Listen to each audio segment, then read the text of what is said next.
check that good.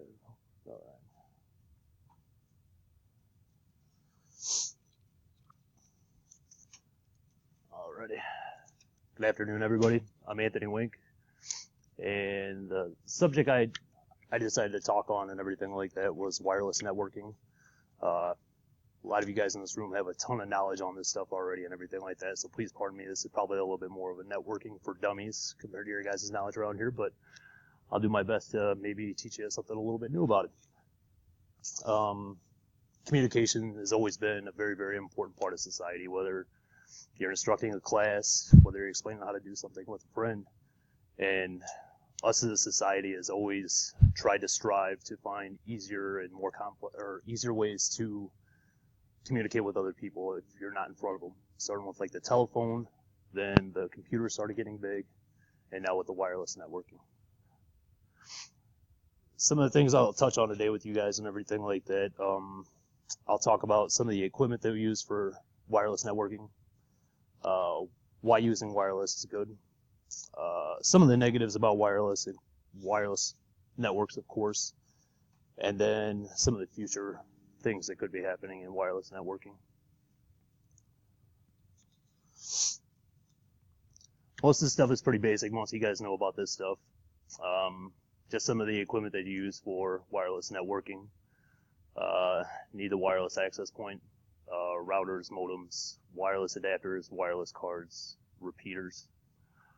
As most of you guys know and everything like that, it's just like almost any product you buy. You pay for what you get. So if you buy cheap equipment, it's going to have cheap performance. The topography that I got shown here, it's a little bit off because most of the stuff that's on there now is all wireless. As most of you guys know, you can play video games wireless now. Printers can be hooked up, fax machines. Well, I don't think fax machines can be hooked up wireless. They're not even really used anymore. But any kind of entertainment equipment, TVs, are all now wireless. You got Bluetooth technology for any kind of entertainment, music or anything like that, and a lot of other things as well.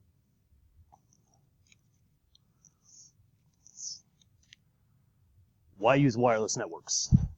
The biggest point, which a lot of companies use wireless networks for, is it's very cost effective.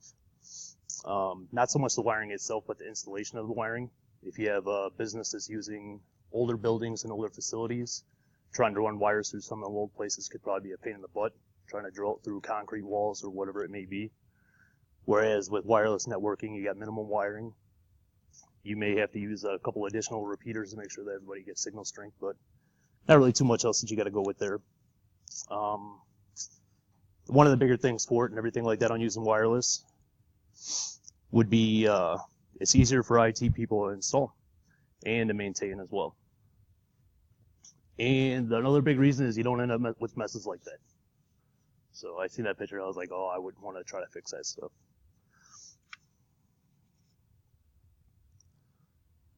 Some of the negatives about wireless networks, there are some out there. Of course, security. Identity theft is a huge one now. Signal strength is huge when it comes to like using cell phones all over the place and everything like that, trying to get a Wi-Fi hotspot and everything like that, so you're not using your expensive data plan. Security-wise, wireless networks are pretty easy for hackers to get into. But I found this article on www.itl.nist.gov. It's some recommendations to ensure the security of wireless networks. Just read over a couple of those.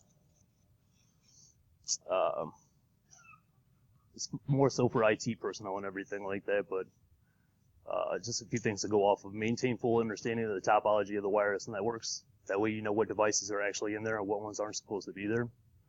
Label and keep inventories of fielded wireless and handheld devices, same way. Create backups of data frequently. Create backups so in case anything does get corrupted, you'll be able to go ahead and get that back up and running. Perform periodic security audits to monitor and track wireless and handheld devices. Perform ongoing randomly timed security audits to monitor and track wireless and handheld devices. I think I had that one on there twice, don't I? Oh, close. Apply patches and security enhancements.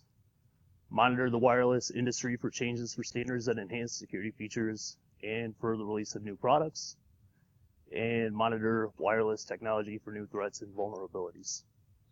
May seem like a little bit of a long list, but if that's pretty much one of the biggest parts of your job, I'm sure you'll take that to heart and probably make sure that all those things are accomplished. Future of wireless networking. There's always going to be need for wired networks, especially in my job and everything like that. We run off of 2 different accounts. NIPRNet, SIPRNet is for military accounts and everything like that. SIPRNet, it'll always be wired. It's hardwired. It's all secret information, so that's the only thing that passes through there. NIPRNet, I could see us using a lot more wireless in the future for that. The wireless networks are going to be probably one of the huge ways of the future. With all the products that are coming out and everything like that, a lot of them don't even have a place for Uconnect to connect into a wired network anymore. Take like any of the Mac products now, most of those don't even have a Cat5 slot on them. With all the phones, none of those are going to have that because they keep on getting thinner. TVs, pretty much every TV that comes out now has some kind of wireless capability. And another big thing with the future of it too is the cost is decreasing on a lot of this stuff as is, or it keeps on going down unless you're a Comcast customer, sorry. Then it'll keep you a low price for about 2 years and then it's going up. Like I said before, society is all about communication. So any way to improve it, they're going to try to keep on improving it. So not only for us to be able to communicate back and forth, but like for businesses to be able to get stuff done quicker and more cost efficient. And last but not least, I'd like to thank you guys for your time. And do you have any questions?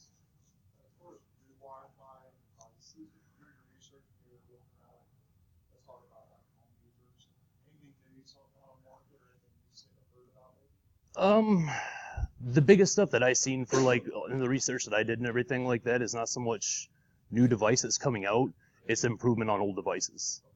I mean, faster Wi-Fi signals off of TVs, faster cards than those. They're trying to make stronger signals for like, instead of 4G, they're trying to upgrade that. Just basically stuff, trying to push it to the limit on as fast as they could go. I remember reading an article a while back and everything like that, that they're trying to increase the width of the bandwidth for the wireless signals and everything like that as well. So who knows what it'll be like in a couple years. So.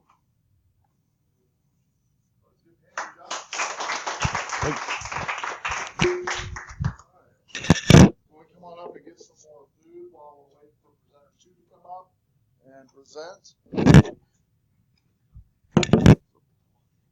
Come on up, don't be shy. Healthy stuff, not so healthy stuff. Not so healthy stuff. Who would bring the unhealthy stuff? Got the protein, veggies. Just need the grains. Grains? Oh yeah, it's on the pizza. Yeah.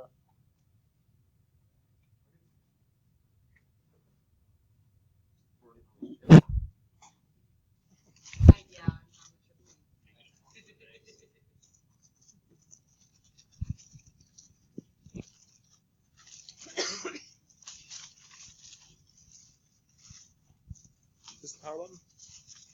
No, it's already powered on. Oh, okay. You didn't press it? No. Okay, cool. You're good to go.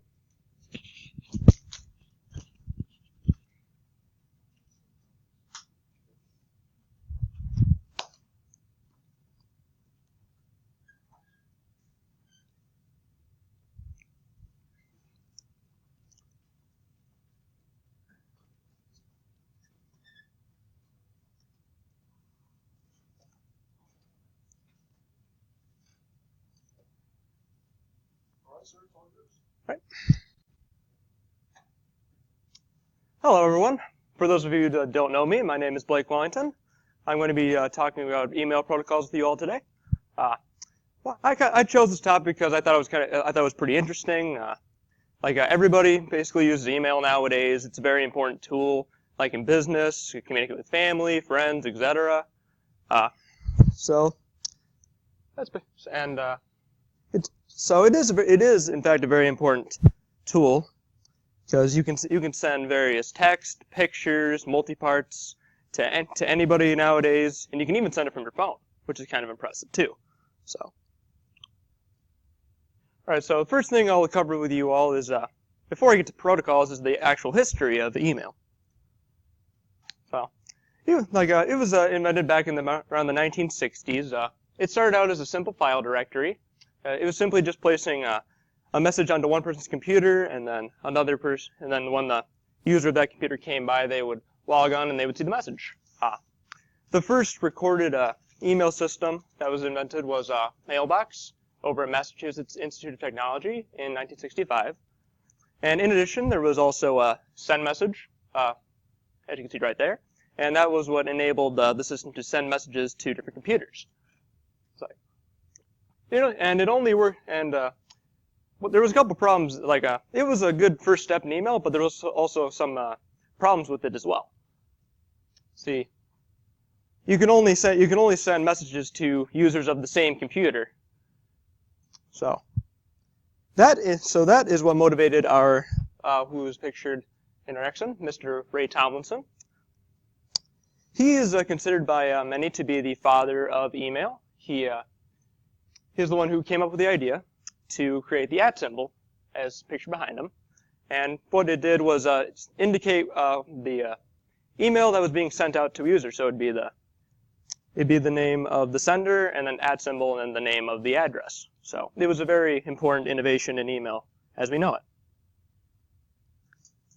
And after the @ symbol was created between 1975 and 1977, many innovations were conceived in email. Larry Roberts created the first email folder. His boss was looking for a way to organize his email, so he stepped up to the plate and did that. There was also John Biddle, developed software for organizing email. Another great first step. And also commercial email packages started to appear. So I'm going to discuss SMTP, IMAP, MIME, POP, and MAPI with you all today. So the first one I'm going to talk about is Simple Mail Transfer Protocol, or SMTP for short. One way you can think of it is as the messenger of all the email protocols, because it has two jobs: to transport mail and to hold emails in a queue until the user accesses their email. So very simplistic, as the name suggests.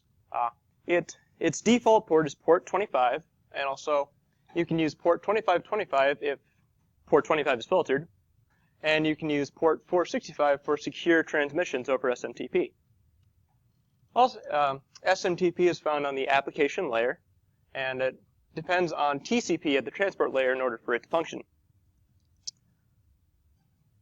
Next, we have MIME. Not this MIME, but the actual protocol. Its full name is Multi-Purpose Internet Mail Extensions, and what it does is it encodes and interprets media files, so images, video, and multi-parts, things like that. And it's not an actual protocol, but it is a very important device in actual protocols. What it does, for SMTP at least, it's kind of like cheating the system of SMTP, because it's limited to 1,000 ASCII characters.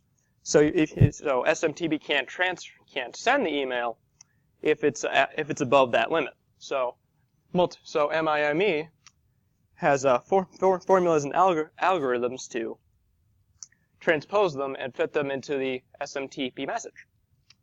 It was created by IEEE to fulfill this task of breaking the ASCII limit, and it is supported by most modern browsers today, so it's still a very important role. Next, we have Post Office Protocol, and the most current version of that is Post Office Protocol version 3. And what it does is SMTP sends email, POP retrieves email from the mail server. Its default port is port 110, and it uses port 995 if you wanted to use it encrypted. There is also POP can deliver messages, it can deliver messages and is stored on the mail server until the user downloads them. And it is after the user downloads the email, it's normally deleted from the server.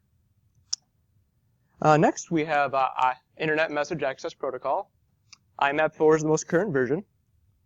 It is an alternative mail protocol to post office protocol. It's a little more sophisticated, so to speak. It uses port 143 as a default, and you can use port 993 as an encrypted port. And the nice thing about IMAP4 is that you can use it over POP3 without having to change email programs, so it avoids a little tedious labor. So there's a lot of advantages to using IMAP4 over Post Office Protocol 3. One is that the user can receive all or part of an email message. So that way the user can save hard disk drive space, and they can have the other part of the message safe on the server and other things like that. You can also read and delete messages on the actual server without having to download it, which is nice. The user has more freedom with file organization, so if they wanted to categorize it by like a certain file type, they can make folders that way and search for it easier. Also, you can use there's also category searching we can use. So if you were to type in a keyword, you could find what you're looking for easier. It goes hand in hand with file organization. And also, several users can use a central mailbox with IMAP4. It's like if there was like a department for an organization that need to use the same mailbox to access the same files, they can do that. If it was POP3 you're using, it would have to be one person handling the messages and copying them and forwarding them to everybody else. So it saves a little labor that way. On the other hand, there's also some disadvantages with IMAP4 over Post Office Protocol 3. IMAP servers need more server space and processing power in order to function properly. It requires more network manager attention. That's more or less so just to make sure that the users aren't taking up more space as they should, and it's more fair for everyone else. And also, an important disadvantage is that if the server were to crash or fail, then none of the clients could access their messages. The last protocol that I will discuss with you is MAPI, Messaging Application Programming Interface. It is a Microsoft proprietary software, and it provides better functionality than IMAP for Microsoft Outlook and Exchange. The user can send email from within the Windows application to attach the document they are working on to the email note, which is nice. So in conclusion, I talked with you all about various protocols and a brief history of email. And email protocols are still an innovative technology. There's still much more improvement to do in the future. All right, so now that I've gone through my presentation, I'd like to move on to a special little segment.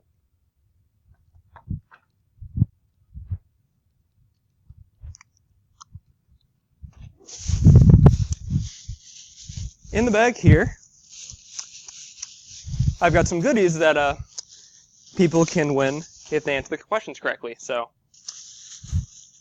I have Kit Kats, and I have Reese's. So it's going to be a total of 5 questions. So as soon as you think you know the answer, just raise your hand as quick as you can, and then I'll call on you, and then you can get one of the candies. So is everybody ready? All right, first question. Who is credited as being the father of email?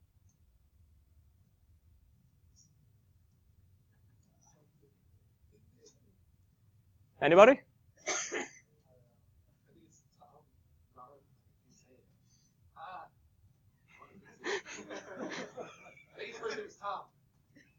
Yeah, it was. The last name started with Tom, so.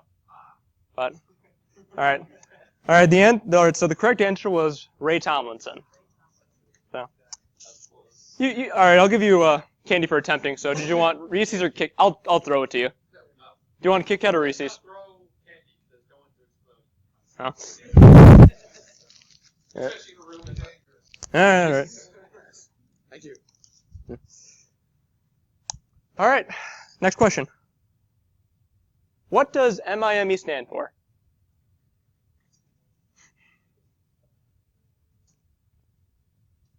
Any guesses?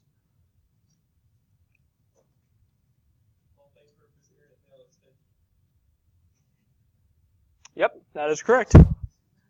All right. Which one do you want? Ooh. All right. Next question. What is POP's default port?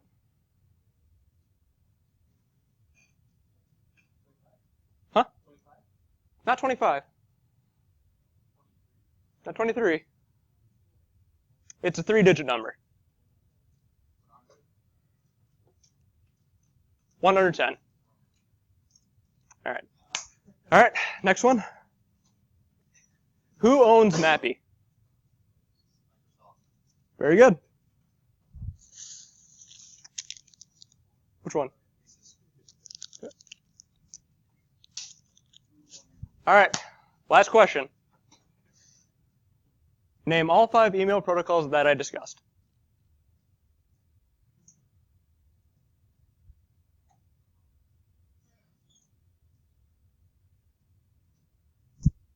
All right. All right.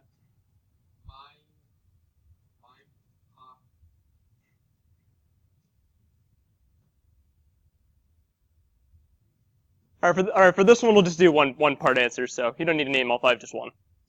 So. All right.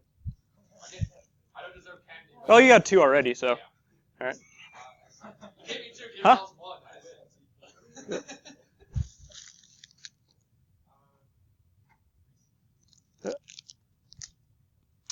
All right, so we got SMTP. What else?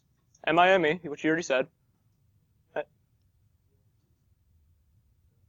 POP? KitKat? Or?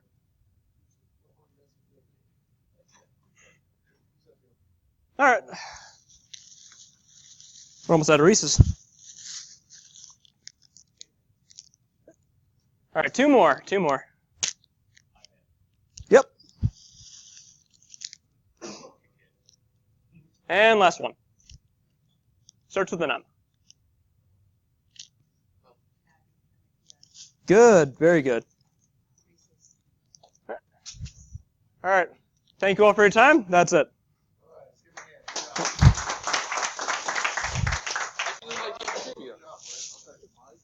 Next presenter. While he's coming up, go ahead and pull your place again. Awesome job. Brian. Looks like Brian is up next. Round 2. You may have seen me up here before. This is round 2. Due to unforeseen circumstances of me. Okay, to let you all know now, I have a curse with electronics. Any electronics that I seem to touch and or get near sometimes break, including the mic last week. I will. Yeah. I will learn that it's not my fault. I will blame something internally, so it's not my curse. Give 1 minute there. Huh? Water? Okay. Let's give him a minute here to get the water here, and then we'll get started.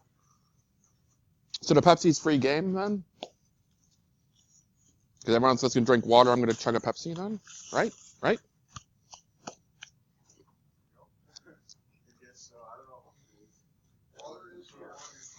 Completely forgot I was third. I was like, oh, I'm going to get myself a piece of pizza. A malicious code. Oh, damn.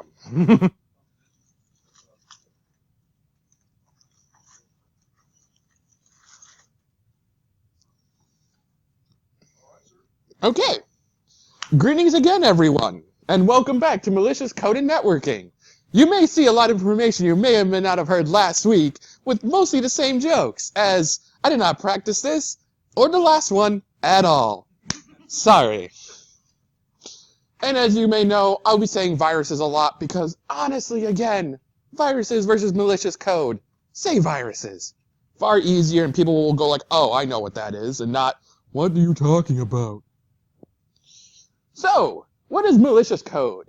It is pretty much a code in a computer designated to say, you're going to stop running for a while. Like, you just stop. We're going to do some stuff in the background, take over some stuff, maybe erase this little family picture that you had, just because we can, and it's terrible.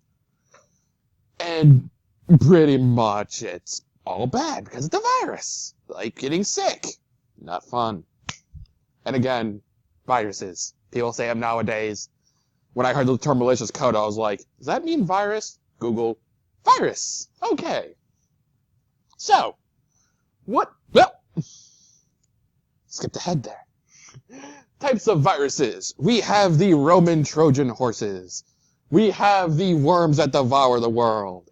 We have adware and spyware, which I've realized now that I'm going to make a point on that I realize new information. Really stupid evil. Rootkits. You're the admin. No, I am. And scareware. Robbery, pretty much. So, the Trojan horse. I am a virus scanner, and I'm going to say you have a virus on your computer. Download me, and I'll tell you where it is. Honestly, it is the virus, and it's going to say, I put more viruses on, so I'll always be around. And it'll make sure to put the file where it's supposed to be. So you're like, oh, there really is a virus there. I got to get rid of it. And, yeah, all technical horse versus spider army evil.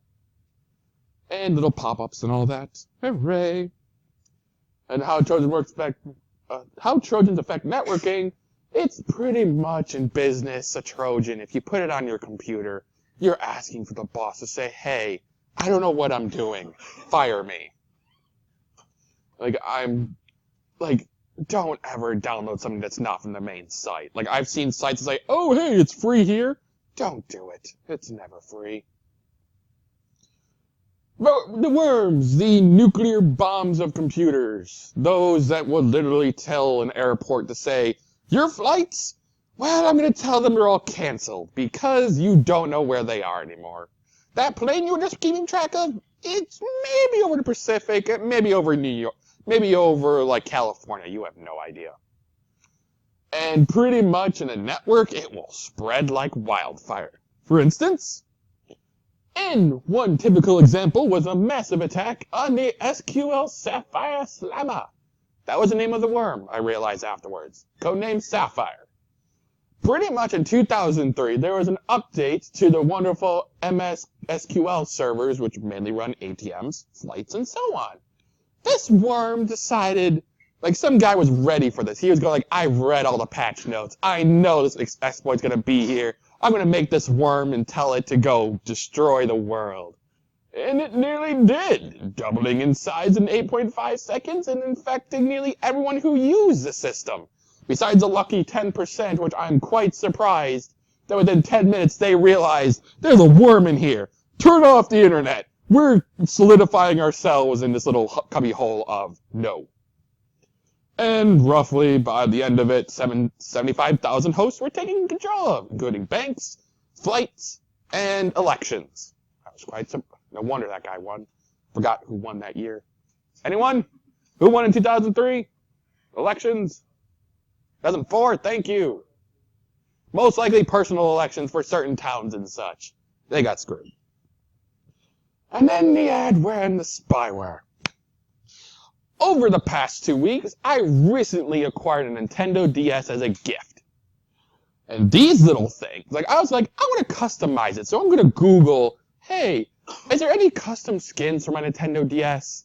And it displayed a couple good sites, $15 for an amazing skin. It was all good.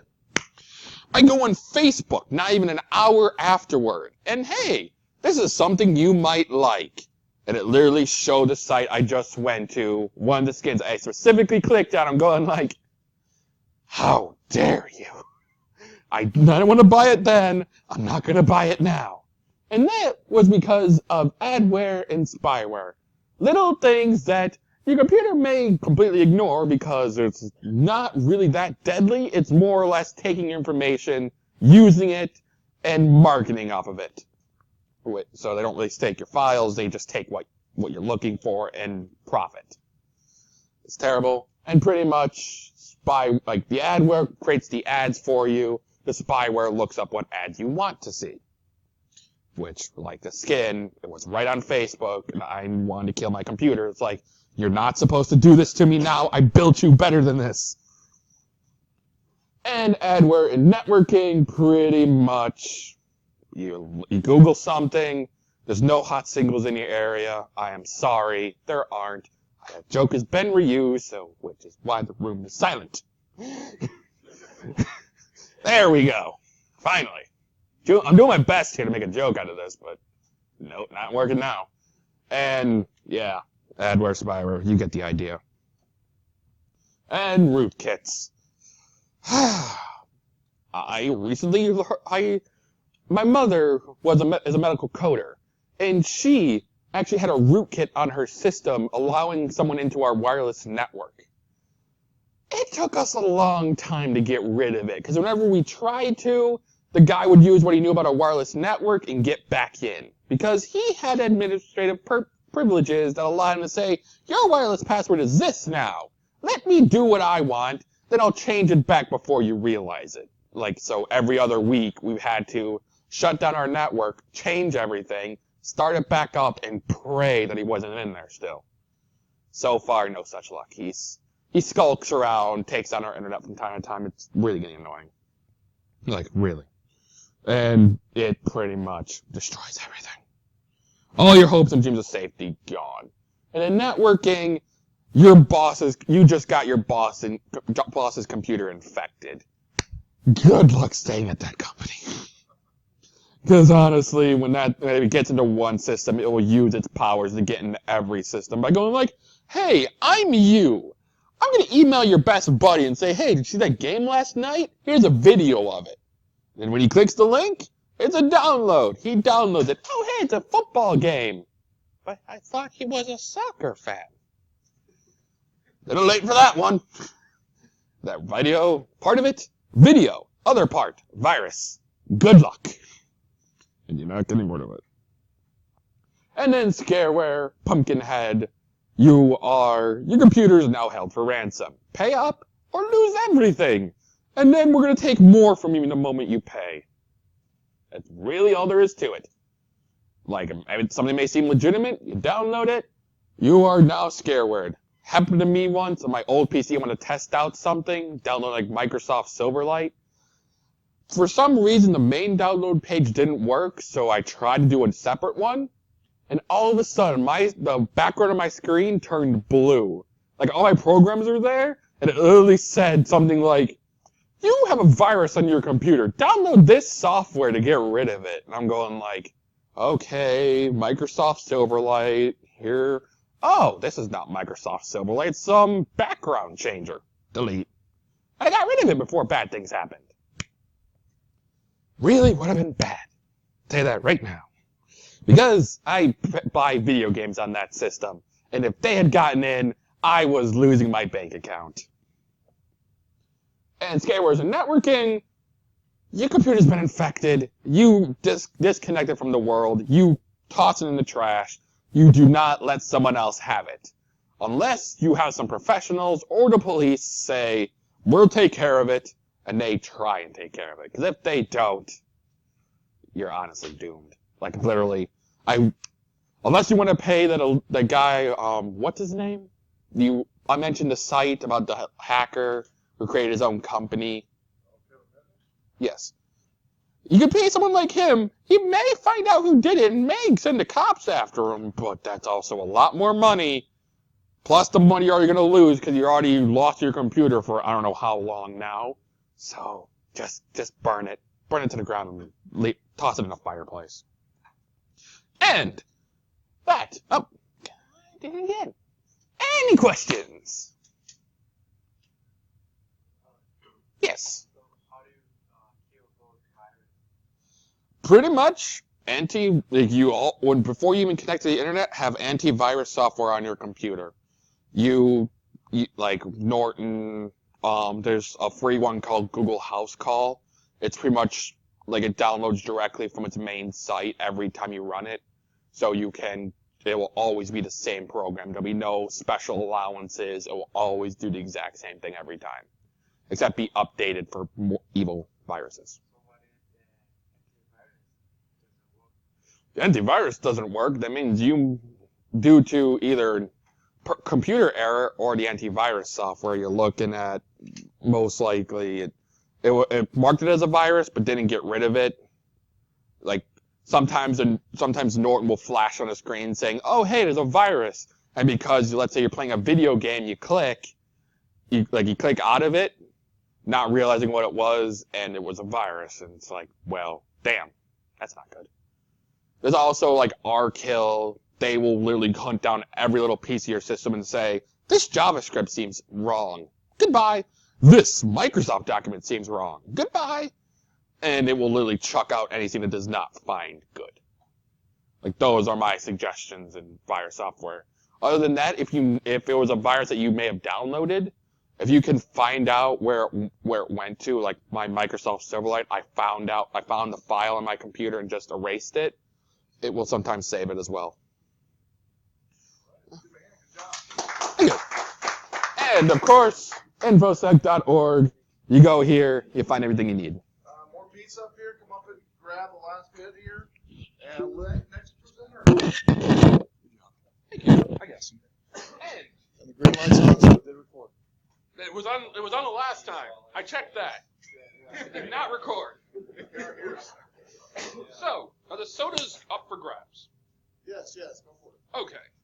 I need dipepti in my system or I'll crash like a It's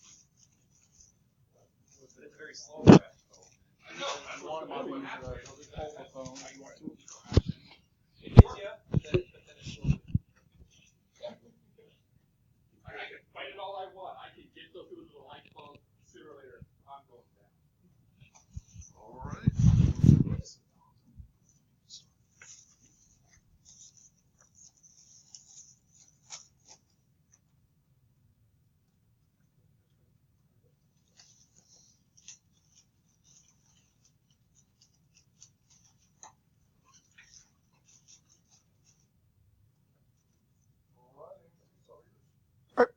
Hello, I did wireless networking. My name is Anthony, for those that you don't know me. First, I'm going to start out with the definition of a wireless network. It's any type of computer network that uses connections for connecting to nodes and the network. And the history of wireless networking. The first German physicist, Heinrich Rudolf Hertz, produced the first radio wave, and this was the advent to the technology that led to wireless networking. In 1971, researchers created the first packet-switched radio communication network, and it was called the Alohenet. And this was the first wireless local area network, but it only handled 7 computers. That was a pretty big problem compared to how many they hold nowadays. Then the first type of wireless network that I'm going to talk about is the PAN, which is a personal area network.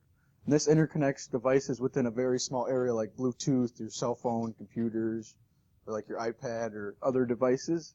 It's very small and it's you got to be close together. You can't be far away and try and communicate with devices. The next one is the local area network, and that connects 2 or more devices in a short distance using wireless distribution. So that might be like a computer, maybe a printer or so, but not a whole lot of computers, a smaller amount of computers. The second one's the MAN, which is like a metropolitan area network, and that connects a series of LANs. And one of the MAN networks that I found was the WiMAX, which is basically like the satellite towers that they use, almost like a little cell phone tower that connects like the computers or like a gaming device and whatnot, but it's very small and it doesn't go far compared to like a satellite would. It's kind of a close proximity. And then the next one is the wide area network, which is a large area of networks in like cities or suburbs, say like you had multiple offices throughout, like Rock Valley, for instance, that uses their satellites, or even just smaller companies that connect from, say, Rockford to Chicago. They might use a satellite and whatnot, but they might have their same server room right just in one area, but they're using satellites for the computers to connect to different types of servers. The next one is a global area network, which is like a mobile networking over a large number of local area networks. There's like a satellite coverage, and that's basically like almost your cell phone. That's how it works on the network.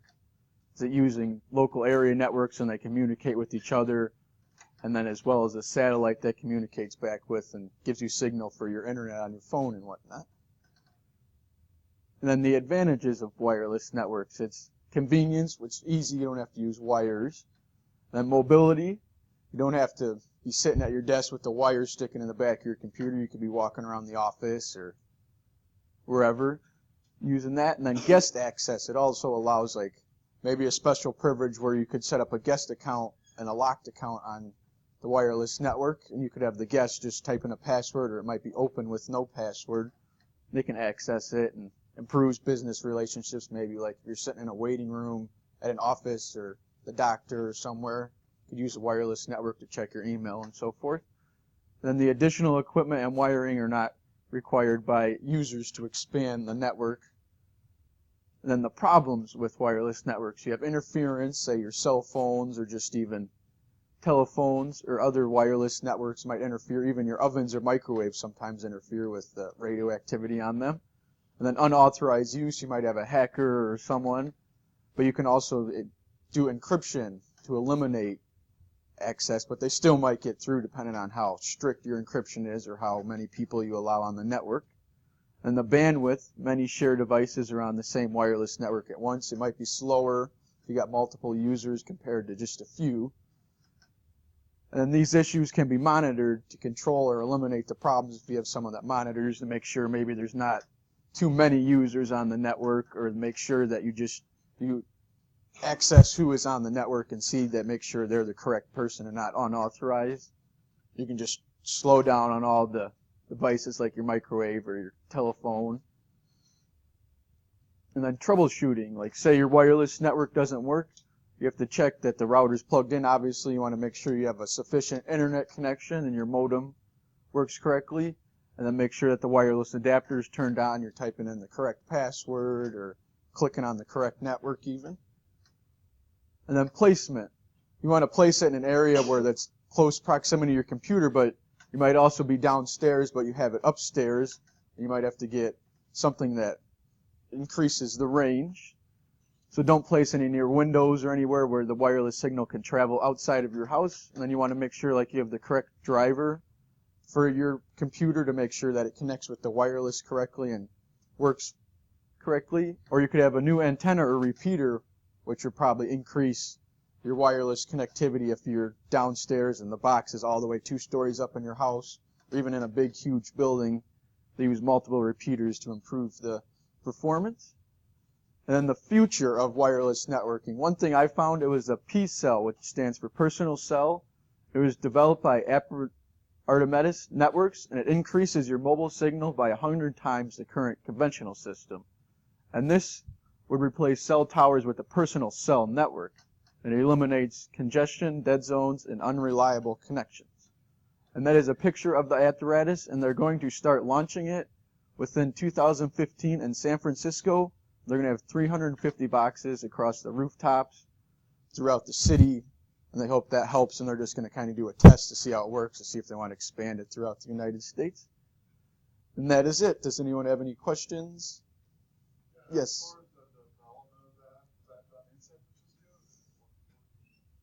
I'm not sure. I just found the device and it seemed very interesting. Almost like a little cell tower, basically. You can eliminate all those and got a little block.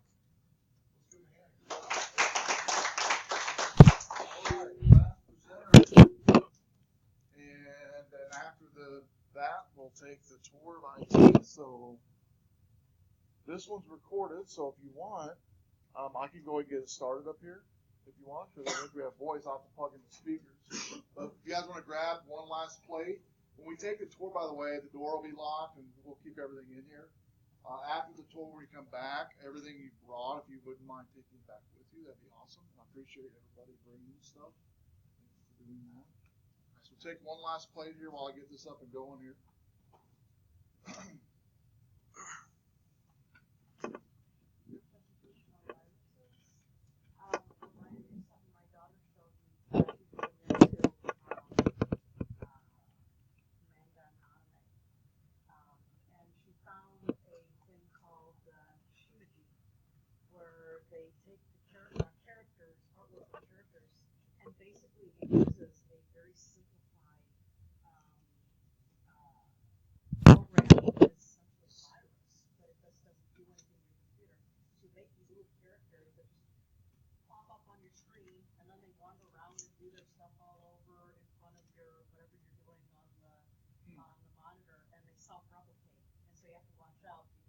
Very If you hold annoying. Too long, it will Yes. replicate to the point where it takes up all the room on your computer. But they're really cute.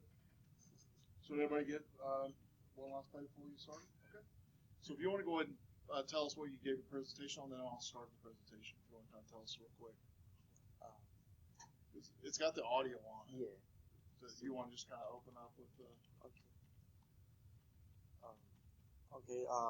Today I'm going to. You can hold that while you're doing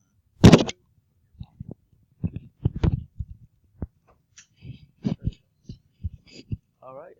My name is Agalu. Some people call me Moo, which is fine. So today I'm going to do the presentation about wireless networking. So what's good about wireless networking is, for distance you can control like a robot or drone or anything that I could think of.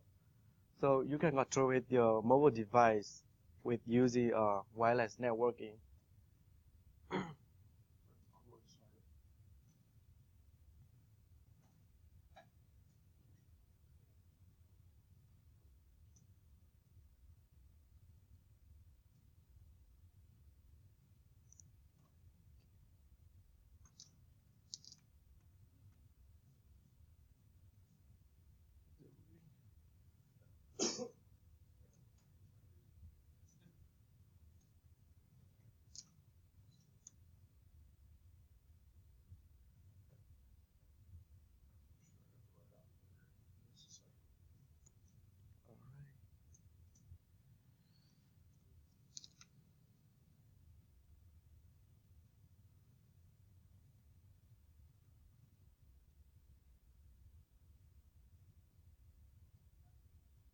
It should be automatically. Does it advance automatically in the slides?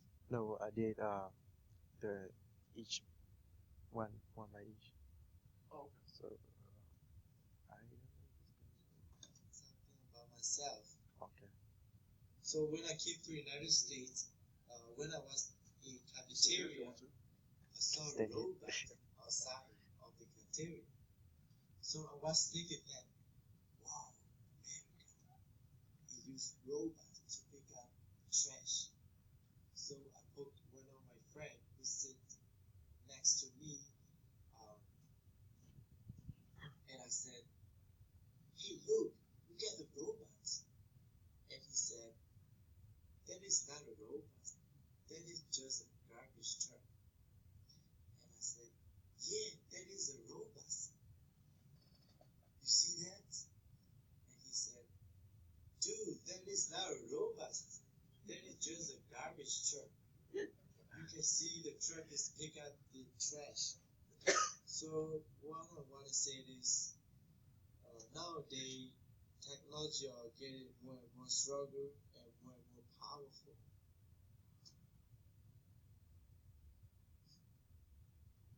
Anyway, today I'm going to talk about what is a wireless networking.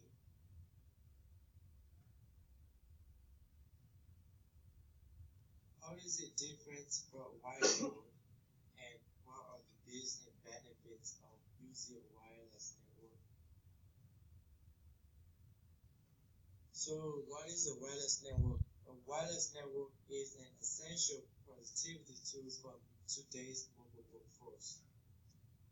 So with wireless technology, we can transfer data from one device to another without using a cable. So wireless technology became popular since 1999 when the AO2.11a wireless was released, I believe. With wireless connection, you can use many things such as social network. With wireless connection, you can control your security camera, your drone, your robots, many things that I cannot think of with your mobile device.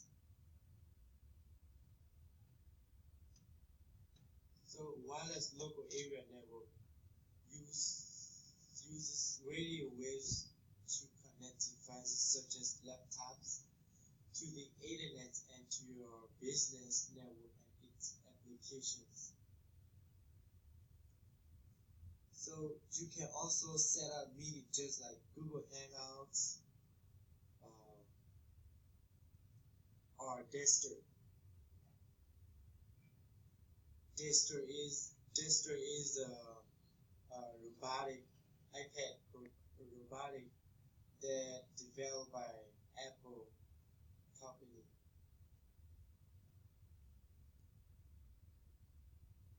So what is wired network? The wired network connects devices to internet and other network using cables. So the most common wired networks use cable connected to Ethernet ports on the network router on one end, and to computer or other device on the cable's opposite end. So in the past, some people believed that wired network are faster and more secure than wireless network, but continued enhancements to wireless networking standards and technologies have rerouted those speed and security. Wireless wired network are typically faster than wireless network, and they can also be very affordable.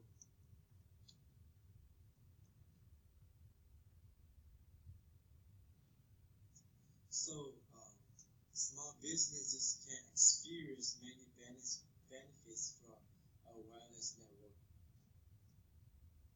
like mobility. You are no longer tied to your desk. As you were with a wired connection, you and your employees can go online in conference room for meeting.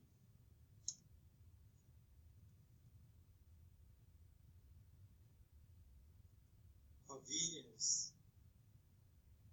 Access your network resources from any location within your wireless networks, conference area, or from any Wi-Fi hotspots.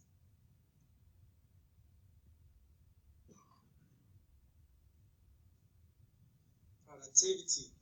So wireless access to the internet and to your company's key applications and resources helps your staff get the job done and encourages collaborations. Easy to set up. You don't have to stray cables, so installation can be quick and cost effective. Expandable. You can easily expand wireless networks with existing equipment, while a wire network might require additional wiring. So you can see the picture here. Oh, security. So advances in wireless networks provide robust security protections. Here are some security methods to consider for your network. Data encryption. So only authorized users can access information over your wireless network. User authentication, which identifies computers trying to access the network. Secure access for visitors and guests. Don't let them hack your network. Control systems, which protect the laptops and other devices that use the network. Don't overshare access points. If your business network supports a voice over IP, unified communication system limits each access point to 8 to 12 users. This will potential degradation in voice quality. So for the best result, don't share any single wireless access point with more than 20 users. The more users sharing the access points, the slower the wireless network can become. Oh, here are the job and career options. If you're in wireless networking, you can become wireless administrator. You can become network security consultants. You can become ethical hacker, and you can also become checkpoint administrator. Here are the websites that I found the information from. Any question? Hello everyone. My name is Ekalu. You can call me Ray.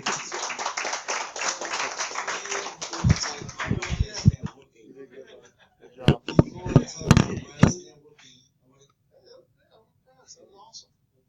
That's pretty good. It took a lot of work. Good job. Right? You guys are pretty impressed by that. That's pretty cool. All right. So we're going to go ahead and walk out and go to the IT. Take about 5-10 minutes, probably about 10 minutes to go through it. You can leave your stuff in here. The door will be locked. When we come back, you can pick all the stuff that you brought and take it home with you. You guys have been a great class. Again, Friday, all the grades will be posted. Your stuff will be uploaded. As far as if you present it tonight, it'll be uploaded. The podcast, as well as all your PowerPoints. And then also for those last week, I'm bump loading them as I get them in. And so, been a great class. Let's go ahead and take a tour. Go.